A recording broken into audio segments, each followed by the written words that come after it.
Hello and welcome to The Kitchen Life. The Kitchen Life is all about fewer ingredients, simple recipes, surefire techniques, and passionate cooking. I'm your host, Chef Jonathan Collins, and I've got some great recipes for you today. These two recipes are going to be side dishes. They're going to be go-to dishes for you, and they use some of my favorite vegetables. I've got turnips, these beautiful little babies. Maybe you pass by them in the grocer's aisle, but today I'm going to show you how to make this produce very simple. I'm going to be doing a turnip and spinach gratin. So this turnip and spinach gratin takes the flavors of both these vegetables. It takes all the nutrients and all the flavors and it blends them together in a beautiful dish. Then we're going to be doing a quiche, and that quiche is going to be broccoli and Gouda. So I've got one of my favorite cheeses, which is Gouda. It's a Dutch cheese, very mild, but when it melts, oh my goodness, is it ever delicious. The first thing I'm going to show you today is the short crust. So this crust for the quiche, I want to do it first because it has to rest in the freezer after I make it. It comes together extremely simple. So in just a moment, I'm going to show you how to do that. But this broadcast today is brought to you by Produce Made Simple.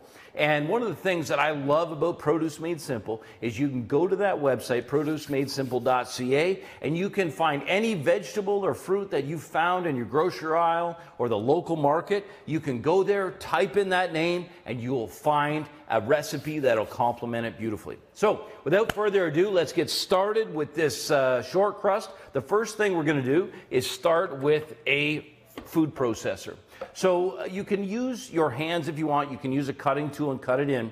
But I'm going to show you how easy the food processor makes it. It's incredible how simple it is. So I'll start with 2 cups of all-purpose flour. It's really important when you're doing recipes for pastry to make certain to measure it exactly. So this is just a straight all-purpose flour. The nice thing about these ingredients are that it's ingredients that you've got at home. They're inexpensive ingredients, easily and readily available, so there's no trouble in getting them. Then I've got some flaked sea salt. Now you can just use regular salt. If you have the choice when you're going out, this is a salt I love. Check out some flaked sea salt. I love the texture, I love the flavor, and it's great too. The next thing is, in the refrigerator, I've got 10 tablespoons of butter chilling. Now, just a little side note, just so that you know, I'm going to grab a pound of butter. So a regular pound of butter in your from the grocery, so it's 454 grams or a pound. But if this is divided by 4, each one of those little sticks is 8 tablespoons. So when you're making this recipe, what I've done is I've divided into 10 tablespoons. So it's 1 stick and a half. And the reason that I cube it up is as it gets tossed around inside the food processor, it cuts together much more simple. Now, how about we get a little bit of a close-up on this? We'll put this butter into our Robocoupe. And then I want to show you how close, there's 2 steps here that I want to show you how easy it is, but how it comes together so very quickly. So with the lid on, the next step is to pulse. So all food processors, this Cuisinart in particular, has a pulse function. I'm going to pulse it 12 times. So, and what pulsing does is it tosses all those ingredients up, and then they fall back down, and when they do, it allows it to incorporate more accurately and more completely. So each time I pulse, the other thing, the reason I'm using frozen or chilled butter is as I work with the butter, its nature is to want to go together at kind of to become almost like a liquid state. Let's have a look at this. I want to show you the texture you're looking for. Come on in here, and I'll show you. So if you look at that, that's the texture of sand. So the French term for this is sablé, which is just simply sand. But this is the texture you're looking for. Nothing more, nothing less. And then this is the fun part. You can stay tight there because I want to show you this. So I've got ice water prepared. Remember, all the ingredients that are in here right now is just all-purpose flour, 2 cups, 10 tablespoons of chilled butter, and a little pinch of salt. And now I've got ice water. So I'm going to start by turning my machine on. And then I'm very slowly just going to pour a little bit at a time. And the reason I just want a little bit is I want very much moisture. I have to blind bake these or par bake them before I use them. So the least amount of water, the better the consistency will be. The reason I'm using ice water is I want to keep that butter chilled. I want to keep it cold so that the consistency is just right. I can see that's just about come together now. Look at that. So you know it's done when it pulls together like that and off. So that's the consistency. I'm going to show you this up close. I want you to get this because this is a source of frustration for a lot of people. Imagine now making your own crust and how simple that is. Just take a little bit of plastic wrap here. So it's important to have the plastic wrap. And we'll turn this dough out. Now let's have a look at what this looks like.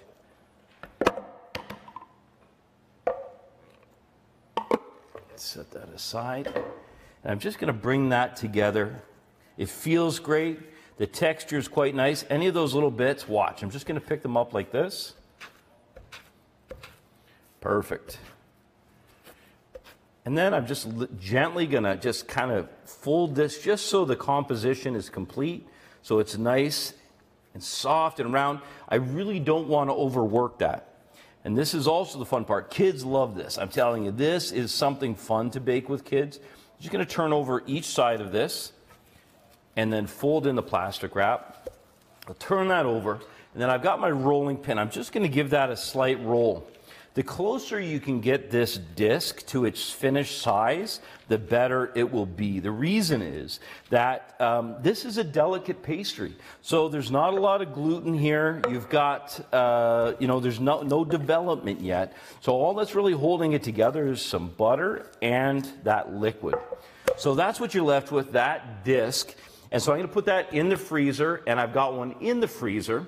Now, when you're ready to work with it, it's important to bring it out of the freezer, about maybe 10 to 15 minutes before you're ready to work with it. So this has fully rested. It's solid. So I'm going to take that, sit that up here on the marble, and I'll just let that begin to come up to room temperature. So that is the simple base for this beautiful quiche. For me, the combination of broccoli, these crowns of broccoli are just spectacular. They're full of flavor, and that combined with that beautiful Gouda cheese is going to be a rich dish. The nice thing is this can be prepared a couple days in advance and be served over several days in the refrigerator, but food safe, heated up or chilled. It's going to be a huge hit. Now, the great thing about wherever you're watching this right now, we're streaming live to about a dozen locations. You can ask questions. So if you've got anything you want to ask me, now is a great time, all during this broadcast. And I'll tell you what, even when the broadcast is over, we'll be watching for questions. So I'm here for you. Your job in the kitchen life, that much simpler. So the next thing I want to do is let's get a close-up on this finished dish. So this is, now I've transformed the turnip and spinach into this beautiful turnip and spinach gratin. The nice thing about this dish for me is its simplicity. So I'm going to start with yellow onions. I got an induction burner here, which is great. I'm going to turn it on. I'm going to put it on about 4. Just start to preheat it, so about medium heat. And then the preparation for the onions is quite simple. Literally going to trim the top, trim the root. One thing I always have going is I've got a bowl where I put all the trimmings. Makes the job easier in the kitchen. Peel that outside off. I'm going to do this on 3 beautiful yellow onions. So yellow onions, obviously, there's lots of sweetness. Of course, everybody loves caramelized onions. And what they do, if you put them in raw, they have good flavor, but they are just asking to have this flavor developed. And the way that we're going to develop the flavor today is using a technique called sauté. Now, sauté literally means to jump out of the pan. We know it's going to be a hot cooking method. We also know something else. It's going to be adding flavor. And the way that it does that is by getting rid of liquid and concentrating natural sugars. One of the things that's a hallmark of sauté is to not cover it. So if I was to cover a sauté pan with the onions in, I wouldn't have the steam escaping. The steam would stay in, and I'd still end up with some pretty tasty onions, but they're not going to have the same consistency as when I saute. So with the top and bottom trimmed, I'm not going to slice. I'm going to slice in line with top to bottom. The reason I'm specifically paying attention to how I'm slicing it is just purely because I want nice long pieces. This slice is called julienne. Now, this will make nice bite-sized pieces. You won't have any long, stringy pieces.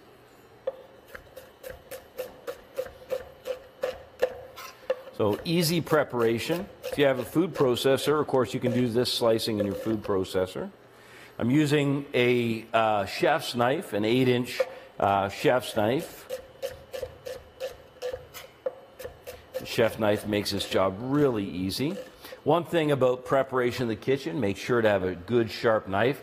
The comment I always get about onions is, how are you not crying through this whole process? And a good sharp knife will do a great deal to prevent any weeping. Yep. Not a question, but someone said, love that saute tip. Thanks. Yeah, no problem. Thanks for watching and thanks for commenting. We certainly do appreciate it. It's been, the holidays are a busy time of year. So the reason I like dishes like this is that they can be done ahead of time. If we have a look very quickly down at this finished dish, this dish will actually improve with time. So if this is made the day or even 2 days before, make sure to cover it up completely, but you bring that back up to temperature in an oven, you're going to be, and your guests are going to be very happy. So I'm going to take about a good tablespoon of butter in the pan.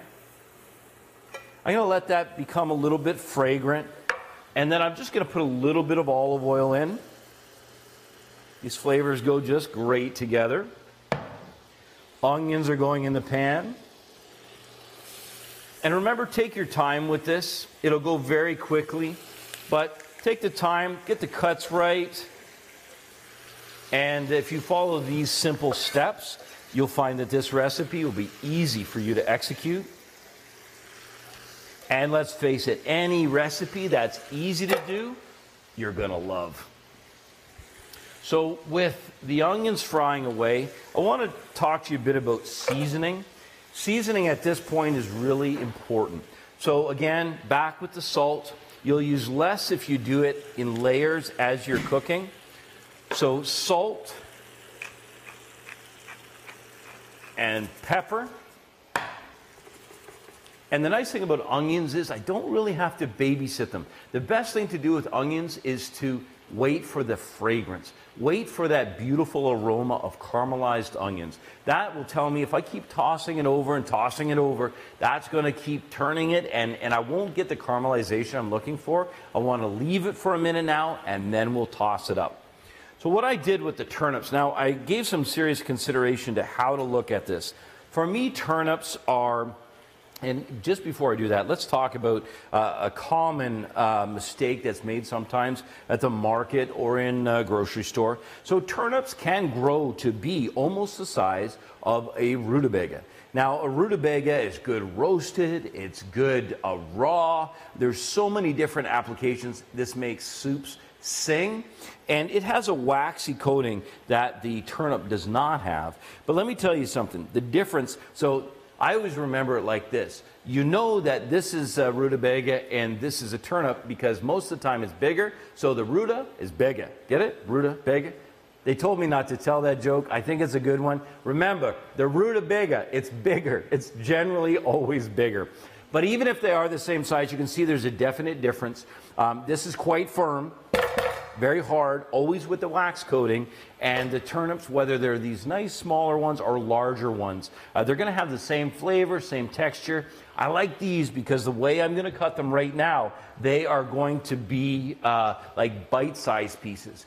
And I don't want to mash this up. I don't want to cube it up. I want this to have a rustic beauty to it. So I'll show you all I want to do. So they have this distinct purple, this bright purple on the outside. And I thought to myself, I really don't want to get rid of that flavor. So I tested it both ways, peeled and unpeeled. I liked it better peeled. So what I'm going to do is just trim the tops. We don't have to waste very much at all. Just trim the tops of these beauties. The nice thing is you can use the turnip, and honestly, some people at your table will have never tried it before. So let's have a look. These are starting to come up nice. Look at that. We're starting to get a little bit of caramelization. That's what I'm looking for. I want them, yes, I want them to become translucent, to start to render down, but I really want that flavor because it's the only time I can really get that flavor into this dish. I need to do it now, otherwise there's no way to add flavor later on. Then with the turnips, I'm just going to take, and the nice thing about doing it this way, if you slice that top, it's very stable. I can set it on the board, and with little to no effort, I can pass these through. And all I'm doing with this size is quartering them. If they were much smaller, you might, or I'm doing this by 8 rather. If they were much smaller, you may want to do them in only quarters. And, you know, if they get bigger, you can do them by 16s. The point is, you know, not to make them too big, 1 bite or 2 bite, so that if somebody has it on the plate, they don't have to struggle with it. They don't have to fuss with it. I want to thank you for watching The Kitchen Life today. I would love to hear from you if you have any questions. And if you know anybody that would like this broadcast, it'd be great for you to tag a friend, let them know about The Kitchen Life. We broadcast The Kitchen Life here live from my family farm, and we've got a lot of exciting things in store. In 2018, we'll be cooking from the barbecue, cooking from the kitchen, cooking from the garden, sharing all kinds of recipes with you, and just helping you make things simpler in the kitchen. So with these divided up, you can see about the time it takes me to prep each thing. I'm getting things ready in steps here, and it's a good chronological order for you to be able to prepare the dishes in. The next thing I've got is I've got the dish. So you could use a casserole. You could do this in a frying pan. What I have is a cast iron casserole. I like to mix things up. I use porcelain. I use cast iron. Excuse me. And in this case with the cast iron, even though it's already seasoned, what I'm doing right now is I'm just going to put a little bit of oil in there. I'm going to put it on the sides. There's 2 things that this olive oil is going to do. It's going to add flavor to the dish. It's also going to prevent anything from sticking. I'm going to be using cream. So I want to make sure that that just comes out of there beautifully, and I can serve it to perfection. Perfect. So one of the things, while I'm sautéing this for just a moment, I'm going to get to the greens in just a second. But I want to show you on Produce Made Simple how this website works and why it's so important to me for you to check it out. So producemadesimple.ca. By the way, we have a broadcast from a couple weeks or a week ago with some beautiful desserts. If you didn't have a chance to see it, you can watch it right here. We've got it up here on the screen now. So Produce Made Simple, you can go through and find any recipe you need. Literally, you're walking the aisles, you see a fruit or a vegetable that you haven't seen before. You can not only find a good recipe here, and it'll show you, you know, you can print the recipe, you can watch the how-to videos, you can share it with friends, but you can also find anything, but you can also archive it for yourself as well. They become recipes that you use time and again.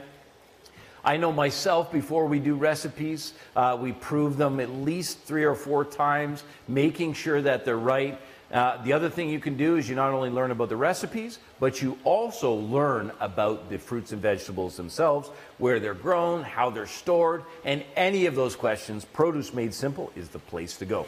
So this is the point, especially now, so I'm doing this live broadcast. What I'd really like to do is put these onions in the pan and move on to the next thing. But this brings up a really good teaching point. This is the point at which in the kitchen where panic sometimes sets in. Sometimes you feel the pressure, I gotta keep going. But if you want to make exceptional food, you have to be patient. You have to give it the time that it needs in order to develop flavors. And that's really what we're doing. Doesn't matter what the recipe is, each ingredient needs development. What a chef is and what you are as a home cook is you're developing the flavors, whether it's spinach or turnips, the rutabaga, or eggs. Any one of these ingredients is nothing on its own, but together it makes a beautiful recipe, and it's really important to wait that out. So what's happening here is I'm losing water. So sautéing, again, uncovered, so that all of that moisture can escape. Let's have a quick look at this. You can see it very clearly there. As that moisture escapes, it's very easy to see what's happening. And let's see if we've got any, oh, we're starting to develop some nice color there. You can see that. So what I'm going to do is I'm going to take and just set this turnip aside for just a moment. The turnip is actually, when I was testing the recipe again this morning, the kids walked in and they said, what is in that, in the oven? They couldn't believe what it was. And of course, this is the best way to really get kids to develop palates and to get kids into eating different foods is to find ways to make it, you know, putting in a gratin rather than boiling it or kind of, you know, frankly ruining it. This is a great way to be able to enjoy it and not turn somebody off an ingredient. I know, you know, we've all had the experience, maybe it's Brussels sprouts, let's say. You know, somebody steamed them or boiled them and you put them on a plate. They're kind of a terrible color of green and you taste it. The consistency's off, the flavor's off. Here what we're doing is we're developing each thing, paying attention to how we treat it so that it tastes beautiful. So what I've got is so this is spinach. So this is not baby spinach. This is actually about mid-size. So you can get little baby spinach leaves. They would work fine for this recipe, be just as good. Spinach all tastes, you know, the same. You can get much bigger spinach leaves. The larger the leaf, the bigger the stem and the rib on the inside. So because of the way I'm cooking this, all I want to do is I'm just going to take, these have been kind of jogged nicely, so I'm going to remove those stems. Now, you might think, I'm actually not going to toss these. I'm going to use these in a soup and a puree later, so they don't become garbage. I just repurpose them for another recipe. But for me, what I want is I want these beautiful leafy greens. Man, this is really starting to smell good. Let's have another look at this now, Code. There, that's what I'm looking for. That nice flavor development, that is what I'm looking for. Nice, golden brown, all broken down. So I think what I'll do now is I've got enough going on here. I'm going to transfer these to the pan. I'll show you how easy this is. So the prepared pan, I'm just going to gently roll these into the pan. And what's great about this is I'm not going to wash this pan out. I'm not going to start again. Doesn't that look gorgeous? I'm just going to make a layer of onion on the bottom there. Man, it smells good. So I'm going to go with just a little bit more butter again. And if you don't want to use butter, I understand. Use olive oil or use a camelina or canola oil. Frankly, if you want to really avoid the fats, you don't need very much to saute this. So the next thing going in is the turnips. So these turnips are going to go into that hot pan. I got my oven calling to me here. Beautiful.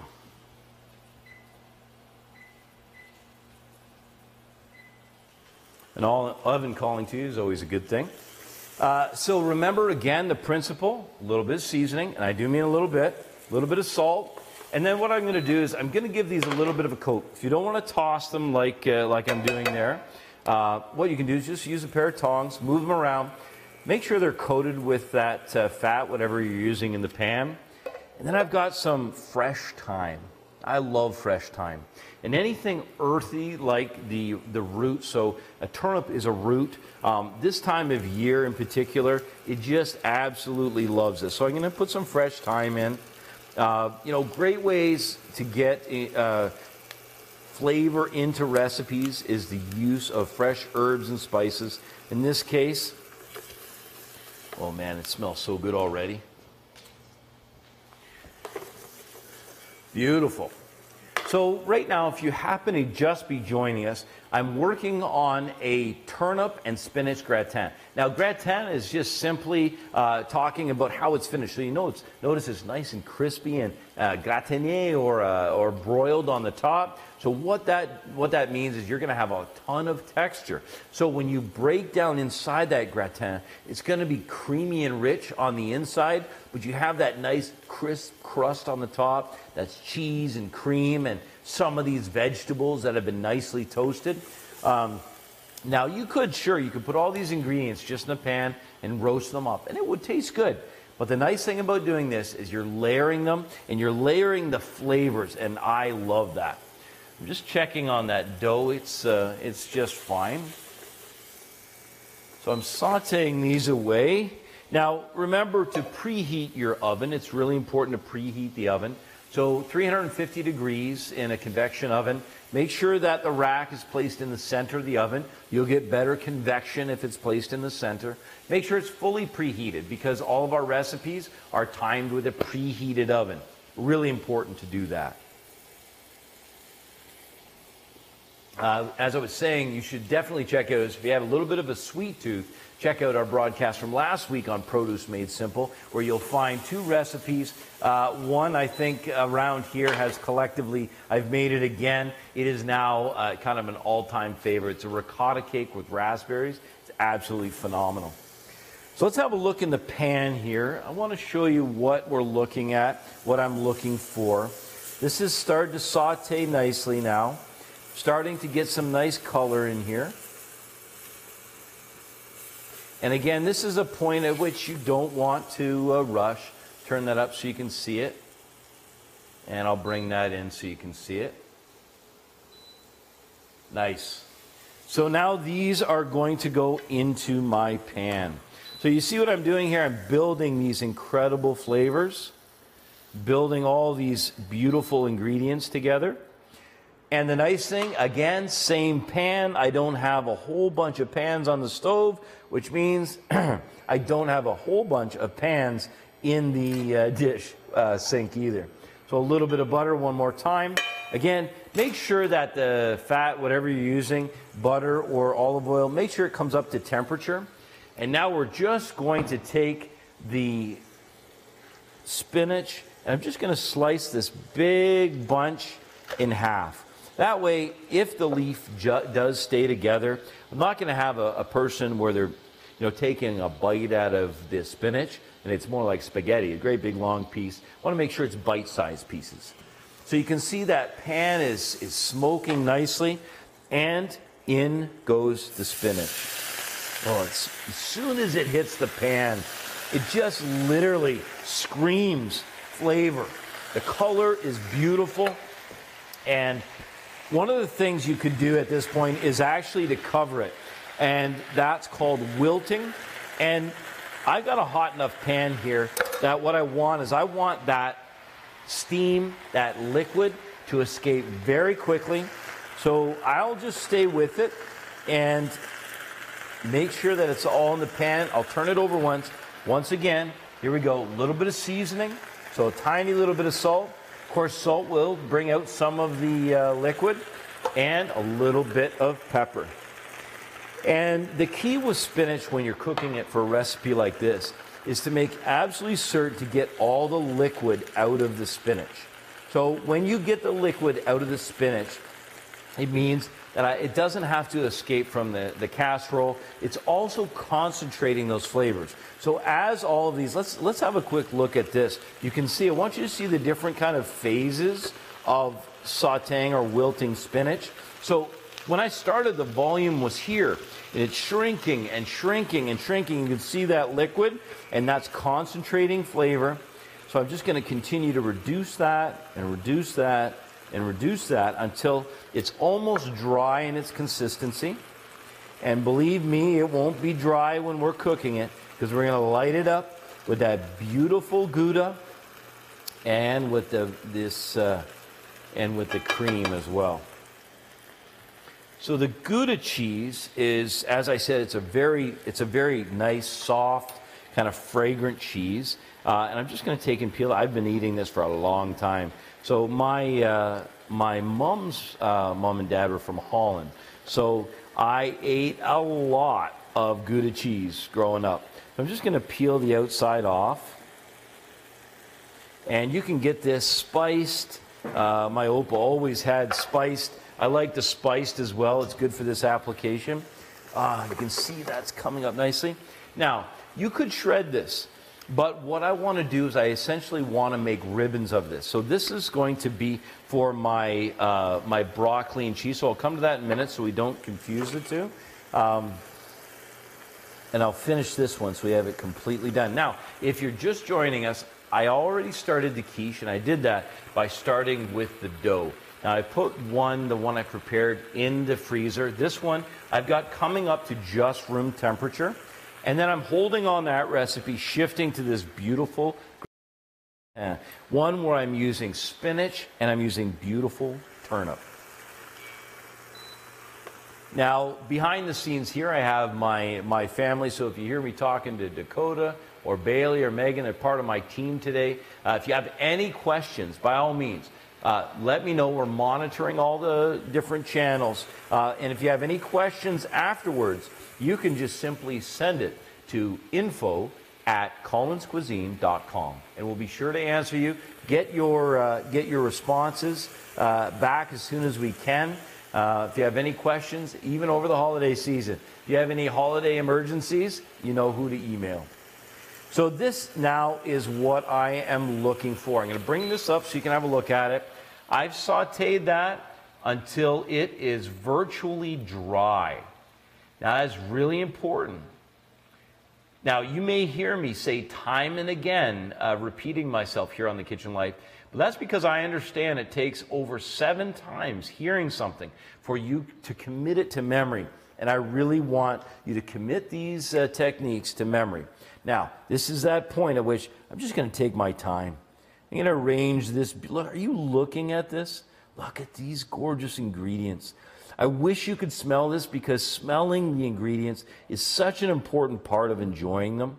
But looking at the color, so because you have these bright, incredible colors, and you have the turnips kind of poking out, you've got this beautiful spinach is just crying to be eaten. I'm telling you right now, it's just crying to be eaten right now. And all that, almost no liquid, literally like maybe half a teaspoon. And now comes the fun part for me. So one of my other favorite cheeses is Parmesan cheese. It's a hard cheese or a firm cheese. You can see I'm just going to rain that down on. The thing I like about using the microplane with refrigerated parm is that you can get nice ribbons, you get good even distribution, no big chunks, and it's kind of delicate. So I like it for those reasons. Looks like it's snowing on this dish. And then I've got cream. So this cream, I'm just going to take and strategically pour around. Man, it looks good already. So the nice thing about cream is, unlike milk, it won't scald when you're cooking with it. It will concentrate, it will reduce, and what you're left with is a very deep, very rich finish. So I'm going to just top this up with a bit more cheese. And this is going to go into the oven for a good 50 to 60 minutes, uncovered. You'll know it's finished when it's fragrant, when it's golden brown. And the most important thing is to make sure to test the turnip. And all you do is just take and pass a sharp knife into one of the pieces of turnip. When it passes through cleanly and comes out easily, you know that that's fully cooked. Of course, the turnip is the thing that'll take the longest to cook. So let's have a look at what the finish is. This is the finish of this dish. It's creamy, it's rich, it's tender, and it is a great nutritious way to use beautiful produce.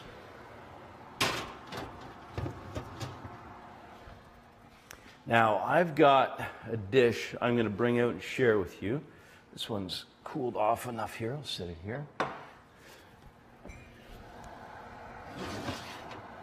So this is the quiche, and this is what we're going to work on right now.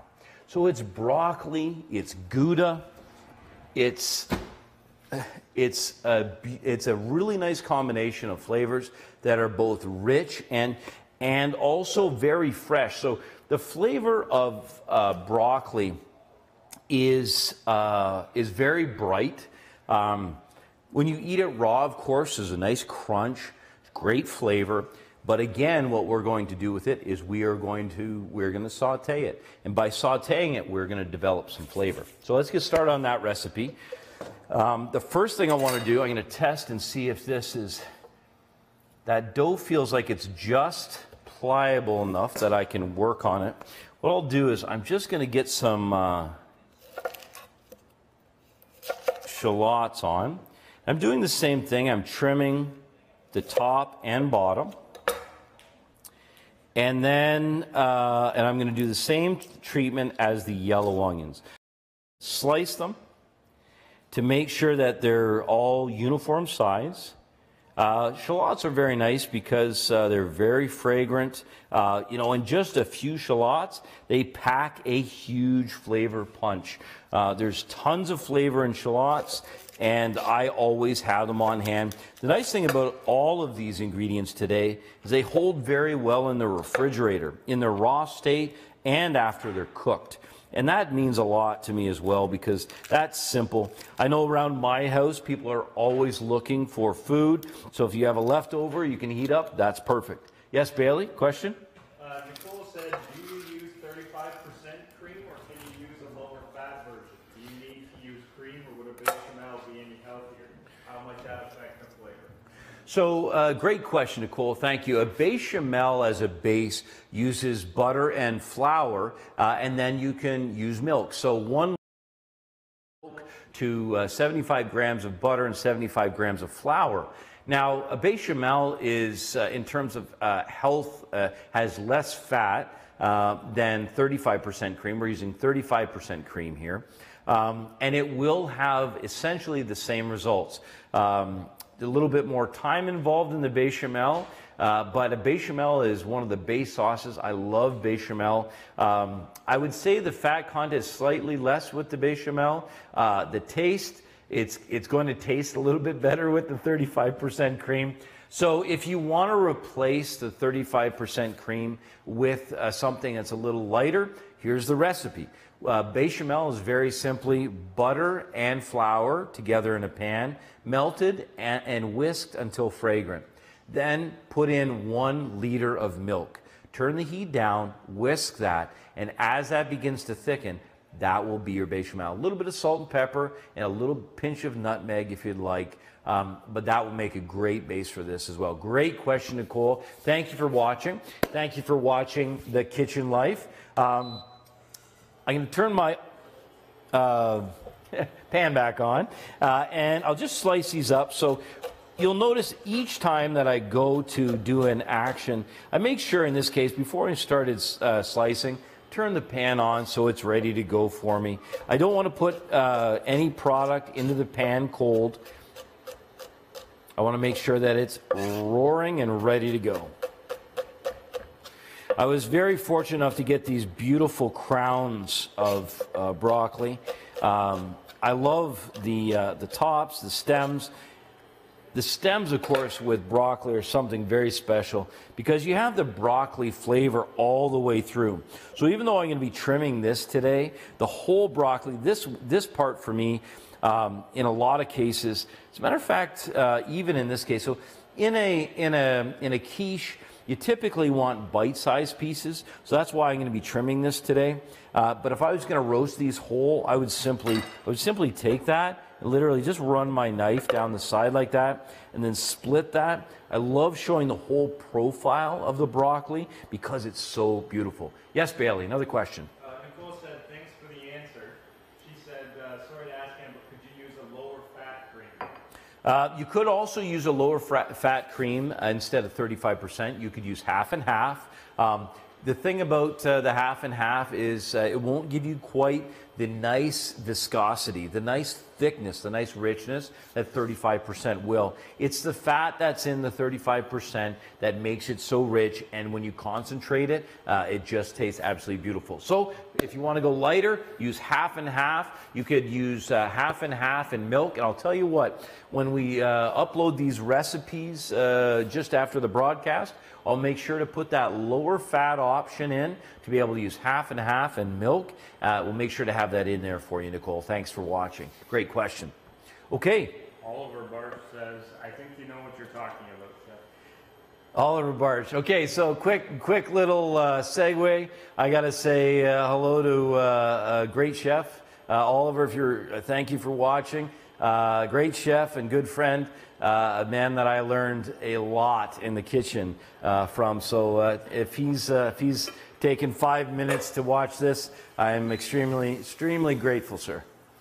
So a little bit of butter, a little bit of olive oil in the pan. And again, I'm choosing butter and olive oil because of flavor profile, because the fat is what acts as a vehicle to be able to saute these ingredients. And so now I know the butter is bubbling. There's a little bit of smoke. Let's get that little bit of smoke coming from the pan. And in goes, here we go. See a little bit of smoke coming from the pan. And in go the shallots. Spread those out a little bit. Tiny little bit of seasoning. And I put the shallots in first because they'll take a little bit more time to prepare than the broccoli will. This is the trim for the broccoli. I'm going to take the crown and I'm literally just going to slice that crown off. This I'll save. This is perfect for soups. Slice the crown. And one of the things that happens quite easily is I'm left with these really great bite-sized pieces. Now, if they're a little bit too big, I simply take and split those up. I don't want anything too big. Nice bite-size or 2-bite pieces. I love the smell of fresh broccoli. You know, it's interesting because fresh ingredients can take you back to a time, like a place, for example, like summertime, and they can transform you. Recipes are transformative in terms of memories, too. I love the memories that great recipes make. And for me, these two recipes from Produce Made Simple today focus on some really important things. Number one, nutrition. Number two, cost. Availability, the simplicity of these two dishes. And just the fact that it's readily available and easy to prepare. So let's do it one more time. Take the crown and slice it down. Again, that's going to be for broccoli soup. Don't want to waste anything. One thing about working in a professional kitchen is you'll never find any waste because that's your profit. And I'll tell you what, at home, that's where your profit lies too.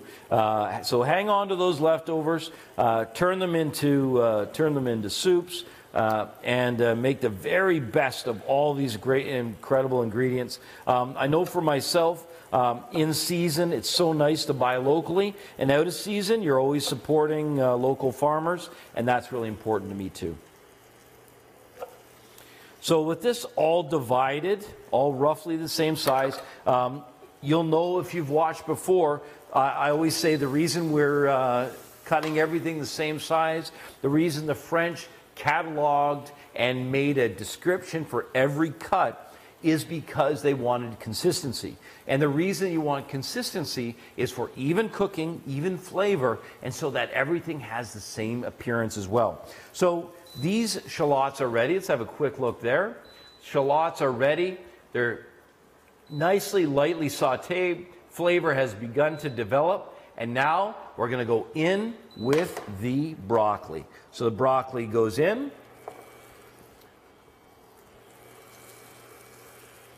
And we'll just do a little drizzle of extra virgin olive oil. Just a little bit. I'm going to give those a quick toss. Again, if you don't want to toss them, just go ahead and get yourself a pair of tongs. Turn it over. Get them completely coated. Make sure that you have that beautiful fragrant fat all over.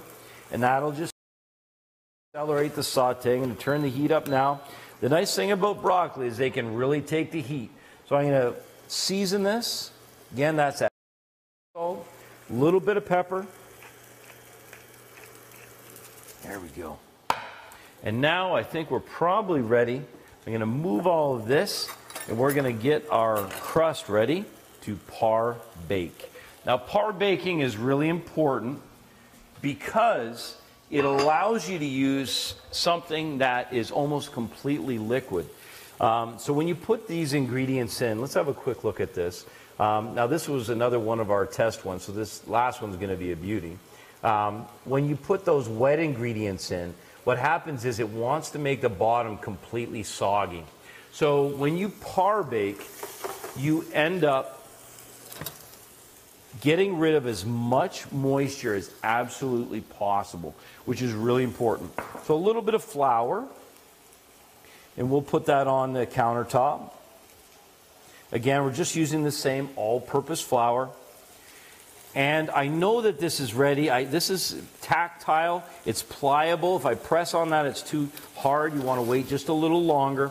And there's a little saving grace if, for some reason, it gets too soft. And that happens. It happens to all of us. If it gets too soft, just simply put that back into the freezer. Give it 10 or 15 minutes, and then you can go ahead and begin again. You can see I'm just going to turn this on 45s. I'm just working this into a nice shape here. If it begins to crack heavily on you, that's a good way. I'm going to give this broccoli a little toss here. Oh man, it smells so good. The shallots and broccoli are just, honestly, it's heavenly. I'm going to turn this over. Got a nice dough going here. Give yourself some space.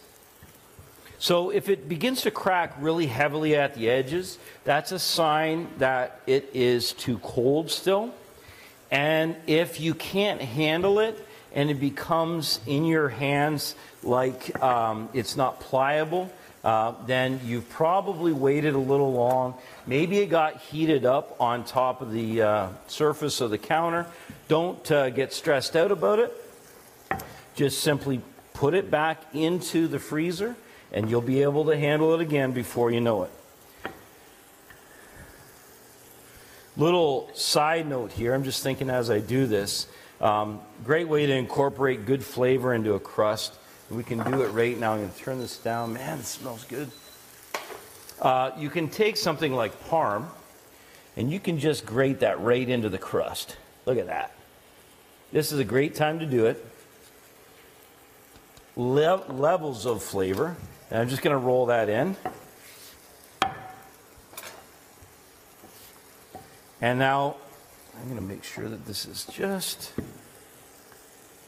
wide enough. And here's our technique. Roll this up, start on the edge, and just draw it back towards yourself. And literally just roll it right on the rolling pin. That will ensure that you can handle it. And I've got this pie plate. Of course, you can use glass. I really do prefer ceramic for this. And just simply roll that back out again.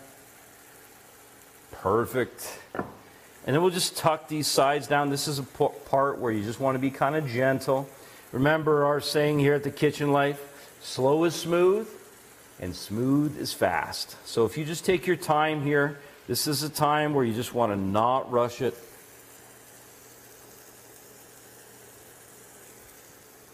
Press into all of the sides.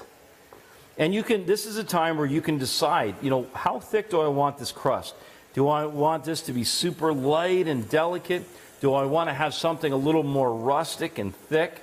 And for me, what I'd love to do is I just love to, I'll show you this technique, and probably should stay tight here on this on the camera, because I'm going to trim off just to about an inch overlapping. Inch overlapping. It's good there, good all the way around. It's different every time. So you take that extra, and then what you do is you just kind of tuck it in behind, just like this. I have a question. Do you need to season the dish before putting the crust in? This dish does not need to be seasoned because, of course, it has all of that butter in there, so it's definitely not going to stick. But great question. Thank you for asking. I love the questions. The questions are, honestly, they're what I like more than anything. And then I hook my one finger on the edge and just go around the edge, and I just pull this, alternating as I go around the dish, just to give myself a really nice edge, nice little pattern. Work my way around the edge, pressing that dough for a beautiful finish. The quiche is something that is, oh man, it smells good. So that is fully ready. Let's have a look. I'm just going to show you what I'm looking for here. So we have like little char marks. You see that? Little char marks, little grilled, little bits of shallot. Now this is the fun part, okay? So the way that I get this ready, because I still have to par bake this. Actually, I'll come back to this in just a second. Now, if you have any, let's say you have a hole. So you've got a spot that just didn't turn out right. Well, this is why you hang on to this extra little bit. Because if you've got a spot, let's say like right here, you just kind of tuck it in, kind of massage it in there, tuck it under, and a little piece like that will cover all manner of sin. You can hide it so well. Look, there's another little piece. You can just fix that up. Kind of massage it in. There we go. Okay, so important part now is we want to perforate that bottom. We want to perforate that right now. Lots of holes. And the sides. And what that will allow is for any of the moisture to escape. So we want to get rid of as much moisture and just be left with this beautiful flaky crust. So all the way around, and then both ways on the bottom. And if you don't happen to have beans, ceramic beans for blind baking, so this is just a sheet of parchment paper. I'll put that over top. And all I'm going to do, I've got some peas or some beans. I'm just going to shake those, put those on top. Good heavy weight. And this is going to ensure that I don't have any bubbling or blistering in that finish. So I want to make sure I press that right to the edge. You can use, this is wax paper actually, you can use parchment or wax paper, pressed right to the side. And I'm going to pop that in the oven, and I'm going to blind bake that for about 20 minutes, and then I'm going to remove the beans, and I'm going to bake it until it's golden brown. So I'm going to pop that in, and while I do, or when I do, I'm just going to check this. Yep, we're good. So that goes in the oven. And now it's time to finish up this beautiful, beautiful topping. So I've got the Gouda cheese. Now I could shred this, but what I want to show you is I'm just going to take strips of it. I'm going to work in a nice symmetrical fashion. Because I want that cheese to just be coating on top, bubbling on top. I want it to be incredibly fragrant, and I want it to be creamy and rich. So I'm literally just going to wring this out.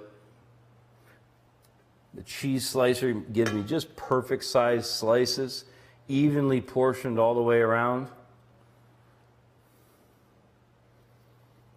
Beautiful. And I've done it in the pan because what will happen is while I'm blind baking, this will melt quite nicely, and it'll give me a perfect base that I can just gently slide off into that perfect pastry when the time comes. Now, Now for the filling. So our filling for the pie crust is really simple, or for the quiche is very simple. So I've got some really nice eggs here. So we'll just go with 6 eggs. I'm still working on getting my chickens, by the way.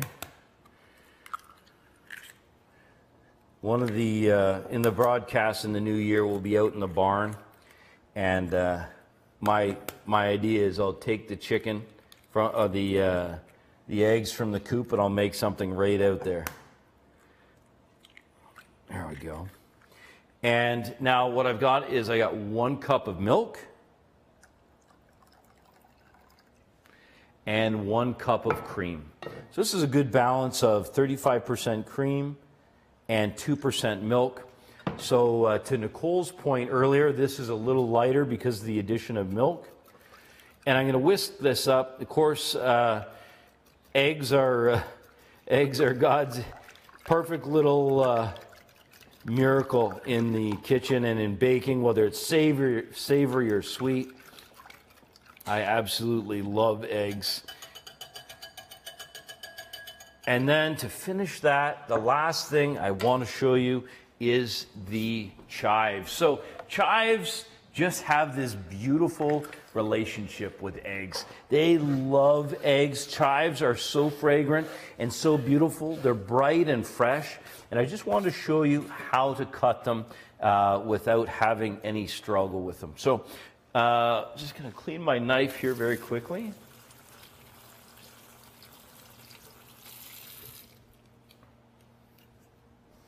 And so jog the chives together like this. Slice them in half. They jump around on you terribly. Jog those together. And then as you're passing with the knife, rather than chopping down on it, make really sure, and I'll tell you what, I'm just going to freshen up this edge. If you have a sharpening steel, it's really good to have along as you're cooking. Just makes it so that you can freshen up that edge. So you have a nice sharp knife. And then what I'll do, run that knife along the edge, and you have all those beautiful little bits, and the eggs just love it. If you're making scrambled eggs, chives love scrambled eggs. So I'm going to put those right in. Oh man, it looks so good. And I'm going to start by pre-seasoning this. We'll put a little bit of salt and a little bit of black pepper.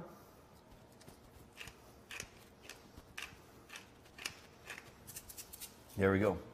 So with all of these ingredients finished, all I need to do is simply take that blind bake pastry, and let's have a quick walk through here.